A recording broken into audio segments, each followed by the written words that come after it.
Video बनाना जब बाबा साहब को लगे घुमा के धीरे धीरे आराम आराम सुनो।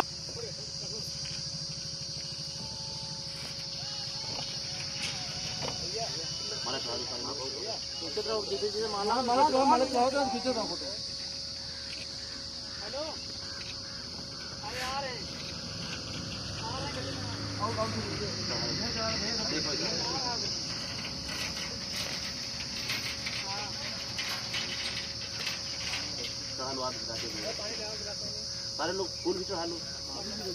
हाँ सब फूल भी चढ़ा लो। चलो कितने सुबह से तो वीडियो बना रहे हैं। आओ जाओ आओ जाते आ जाओ चप्पल कर दो। हो गया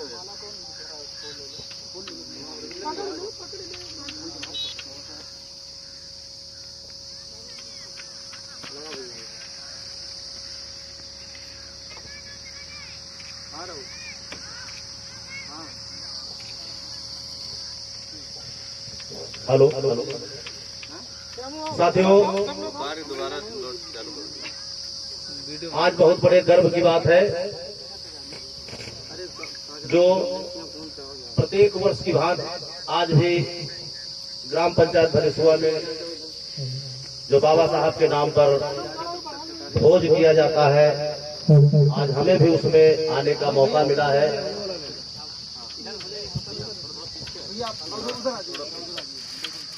साथियों, आज हमको भी बाबा साहब के इस प्रांगण में आने का मौका मिला है, तो अपनी बात रखने से पहले हम चाहेंगे कि जिन महापुरुषों की वजह से आज हमारे शरीर से लेके घर मकान दुकान हर जगह चमक दमक है, तो उनके नाम से कम 2-4 शब्द का जयकारा हमको लगाना चाहिए।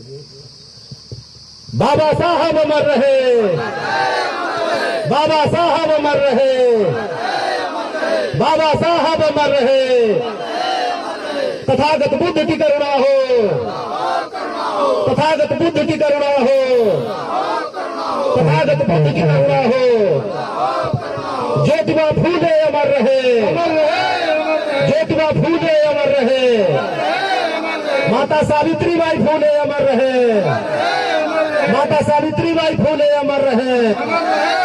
छत्रपति साहू जी महाराज अमर रहे, छत्रपति साहू जी महाराज अमर रहे। साथियों, आप सभी को जैसे कि अवगत है कि प्रत्येक वर्ष की भांति जो यहाँ एक शानदार कार्यक्रम किया जाता है, और आज ही के दिन यहाँ पर परम पूज्य बाबा साहब डॉक्टर B.R. अम्बेडकर जी के नाम पर एक भोज का भी आयोजन किया जाता है, और बाबा साहब में श्रद्धा रखने वाले लोग बहुत धूमधाम से एक मेले का भी यहाँ ग्राम पंचायत भदेसुआ विधानसभा क्षेत्र मोहनलालगंज में करते हैं, जिसमें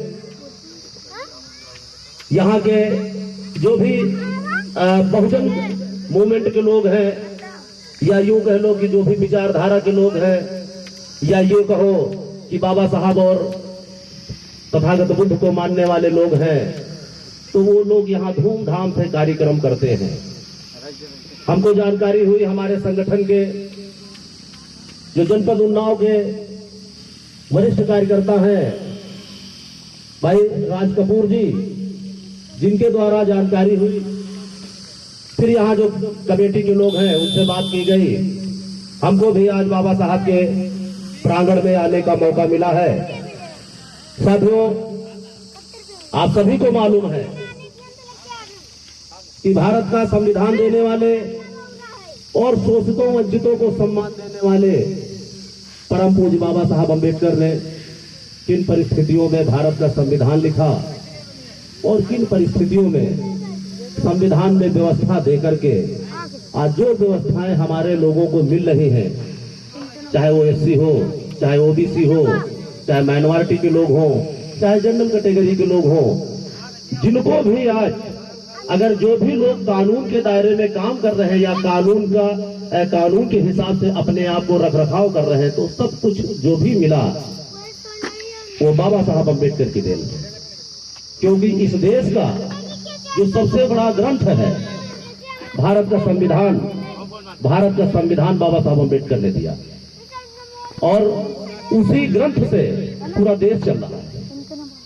साथियों, बाबा साहब अम्बेडकर तथागत बुद्ध के अनुयायी थे, और जो बाबा साहब अम्बेडकर बुद्ध के अनुयायी इसलिए हुए क्योंकि इस देश के अगर सबसे बड़े आंदोलनकारी हुए हजारों साल पहले, अगर शोषितों वंचितों की किसी ने आवाज उठाई तो वो थे तथागत बुद्ध। क्योंकि तथागत बुद्ध वो चाहते थे कि इस देश में मानव एक समान होना चाहिए, और मानव के अंदर किसी प्रकार की ऊंच नीच भेदभाव, रंग भेदभाव को देख करके किसी के साथ ईर्ष्या दोष नहीं होना चाहिए। उन्हीं की विचारधारा को आगे बढ़ाते हुए बाबा साहब अम्बेडकर ने काम किया, और इस देश के जो पिछड़ापन था, या यूं कहो कि इस देश के अंदर जो भेदभाव, ऊंच नीच का जो जहर था, उसको बाबा साहब अम्बेडकर ने मिटाया। आज हमारे लोगों को शिक्षा में व्यवस्थाएं मिल रही है, नौकरी में व्यवस्थाएं मिल रही है, समाज में जो उनको बराबरी मिल रही है, तो ये बाबा साहब अम्बेडकर की देन है।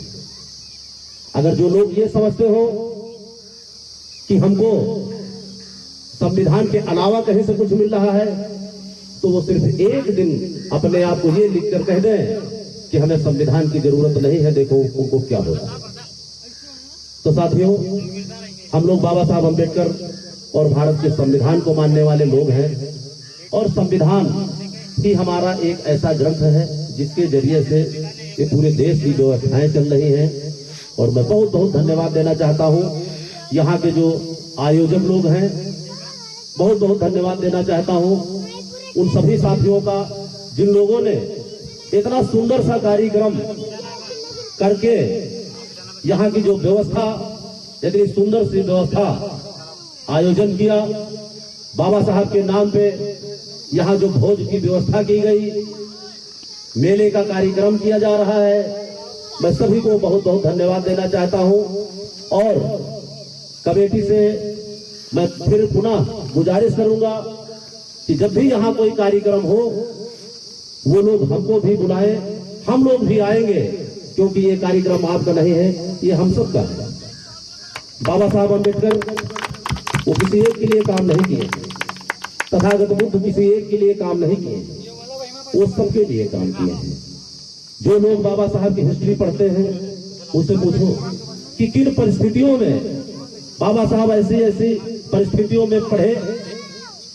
हम आपको बताते हैं कि हम तो उनकी किताबें अक्सर पढ़ा करते हैं, जब मौका मिलता है तो हम बाबा साहब की ही किताबें पढ़ते हैं।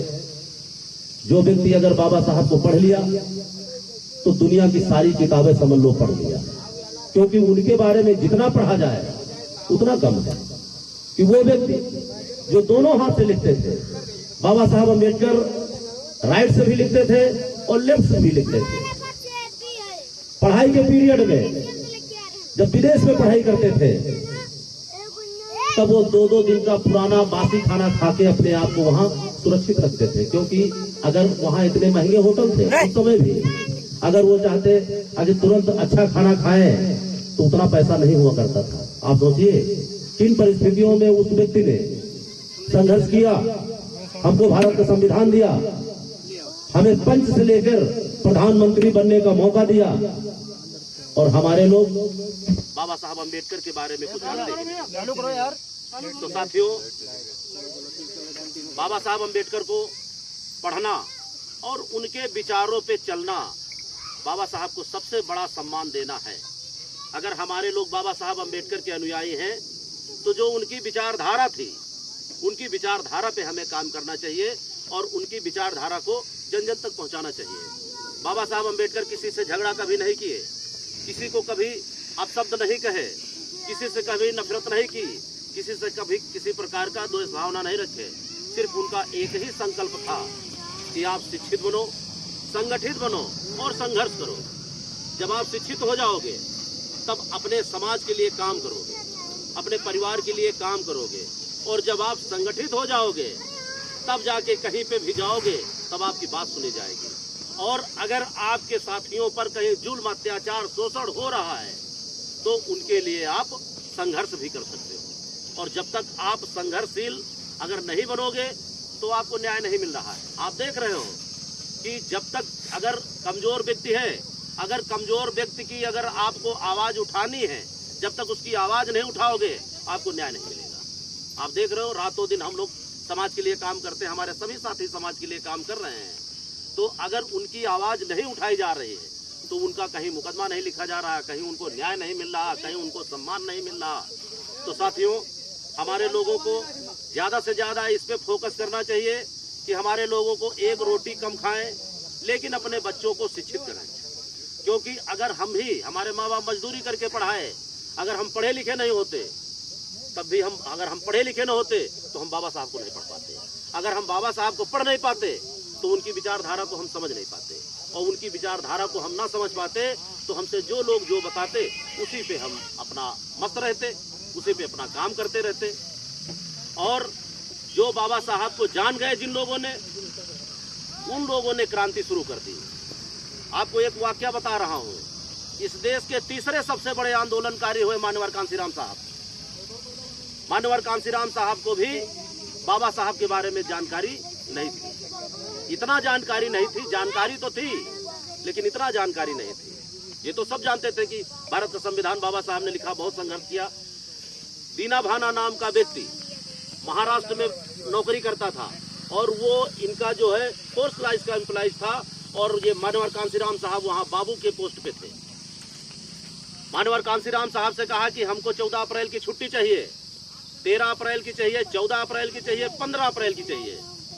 तो कांसीराम साहब ने कहा कि ये 3 दिन की छुट्टी आपको नहीं मिल सकती। 3 दिन की छुट्टी कैसे आपको मिलेगी? उन्होंने कहा कि 14 अप्रैल को बाबा साहब की जयंती होती है, और बाबा साहब की जयंती होती है, हमको उसमें व्यवस्था करनी है, कार्यक्रम करना है, लोगों को ठंडा पानी पिलाना है, शरबत पिलाना है, हमको कार्यक्रम करना है। तो कांसीराम साहब ने कहा कि क्यों 14 अप्रैल को छुट्टी इसलिए होती है क्या? कहीं हाँ इसलिए होती है, हमको कार्यक्रम करना है, और अम्बेडकर ने हमको सब कुछ दिया है। आज जो आप बाबू बने बैठे हो ये भी अम्बेडकर की देन है। तब उनको वो बात खटक गई कि एक फोर्स क्लास का एम्प्लॉइज, यानी जैसे कि एक छोटा कर्मचारी अपने सीनियर अधिकारी को कोई बात बताए तो उसको थोड़ा बुरा तो लगेगा ही। उन्होंने कहा कि आज के बाद अब हम भी अम्बेडकर को पढ़ेंगे, और वो बाबा साहब को पढ़ना शुरू किए। इतना बड़ा आंदोलन पूरे भारत में किए कि जो SC ST OBC के लोगों को एक मंच पे ला करके उत्तर प्रदेश जैसे भारत के सबसे बड़े प्रदेश में 4 बार सत्ता उन्होंने दी, बहन जी को मुख्यमंत्री बनाया। तो बाबा साहब को पढ़ना बहुत जरूरी है, और बाबा साहब को पढ़ के जो लोग बाबा साहब को पढ़ रहे हैं उनकी विचारधारा बिल्कुल बदल जाती है। तो साथियों, बहुत बहुत धन्यवाद आप सभी साथियों का। हमारे जितने बहुजन साथी यहाँ पर आए हैं सभी का बहुत बहुत धन्यवाद जो इस तरीके का कार्यक्रम किए। और मैं पुनः आप लोगों से फिर कहना चाहूँगा कि एक बार बाबा साहब का नारा लगा दो, बाबा साहब अमर रहे, बाबा साहब अमर रहे, तथागत बुद्ध की करुणा हो, तथागत बुद्ध की करुणा हो। जय भीम, नमो बुद्धाय।